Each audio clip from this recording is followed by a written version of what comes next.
All right, in this lesson, we're going to talk about polynomial and recognition antiderivatives, the first part of our antiderivative unit.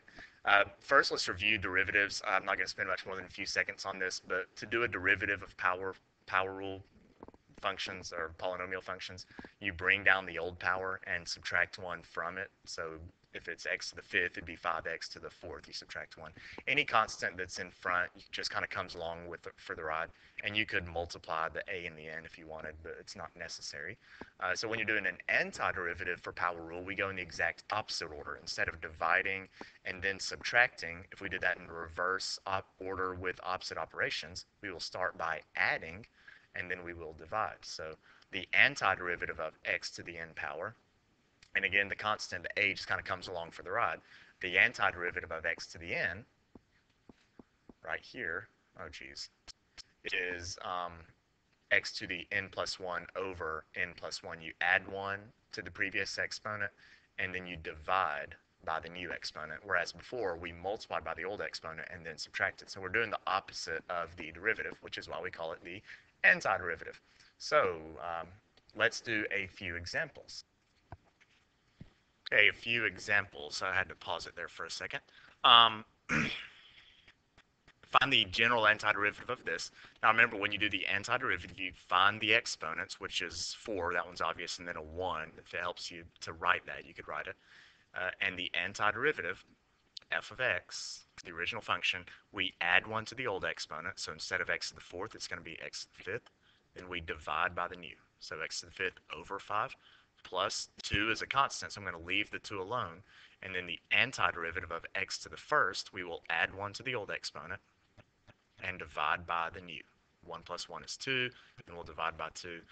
And this one, the 2's cancel, and we actually end up with my antiderivative, f of x, man, my writing is atrocious today, is x to the 5th over 5 plus x squared. All right. Now the thing is, if you want to check your antiderivatives, it's real easy. You simply do the derivative of your answer. So if I did the derivative of x to the 5th over 5, that would be 5x to the 4th over 5, and the 5's would cancel, leaving with x to the 4th.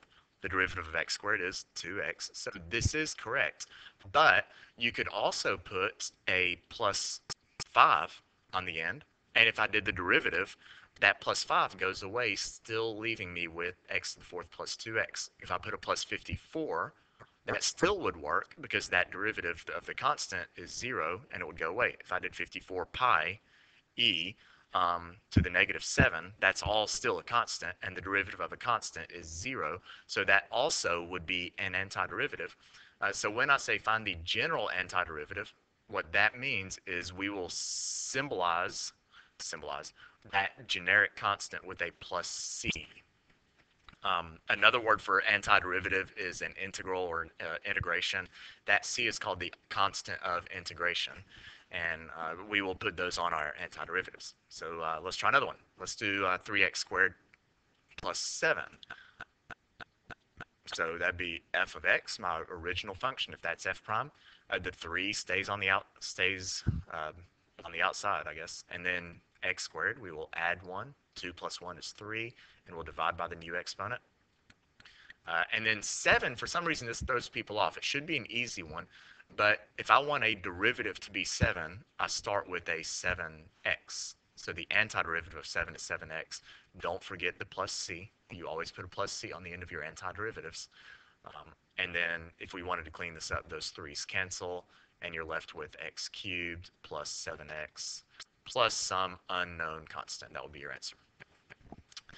For something like number 3, this is getting a little bit trickier, but just like when we did derivatives, if we're doing antiderivatives, we're going to change the way our function is written to make it more derivative or antiderivative friendly. I'm going to change that to x to the 1/2 plus 2x to the negative 3.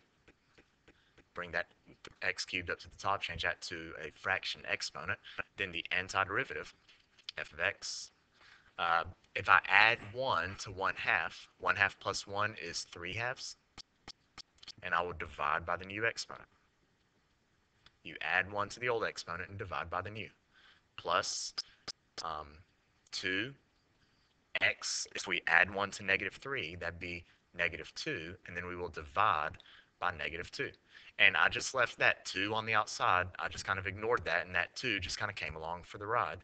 Then I added 1 to -3 and divided by the new exponent.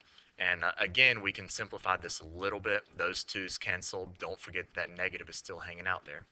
And I'm going to do a little trick to that divided by 3/2 and make that 2/3 times x to the 3/2 plus, actually that'll be minus because I have that minus in the denominator, x to the -2. And don't forget your constant of integration, your plus c. Good, good? Good, good. See, moving on, moving on.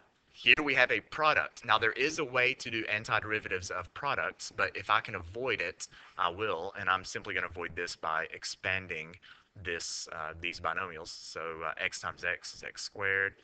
That'd be minus 2x plus 1x is minus an x minus a 2. So I'll expand it first, and that's still f prime. I didn't do the antiderivative there, but now I have a nice polynomial and the antiderivative.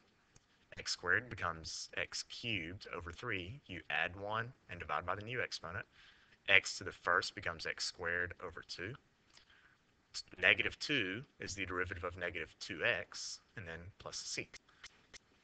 Number 5, I'm going to do the same kind of trick. I'm going to treat this like an STD. I have one term in the denominator, single term denominator, so I'm going to split that into x squared over x plus x over x.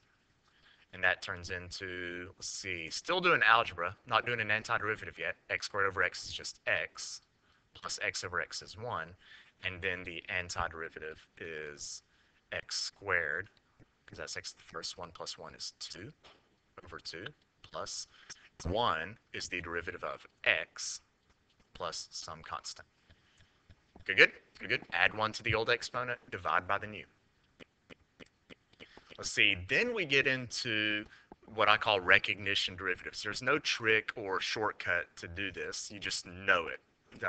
Cosine, I recognize that. I know that cosine is the derivative of sine x. Cosine is the derivative of sine x, but don't forget plus c. There can be some constant. If I did sine x plus 5, if I took the derivative, that constant goes away, so always remember that plus c. Negative sign, now this one throws people off, and I made it a little bit easier here because it is negative sign, but negative sign is the derivative of cosine. So the antiderivative of negative sign is cosine plus c. Where most people mess up, I'll call this problem 7b, where most people will make mistakes is if the derivative is positive sine x, the antiderivative of that,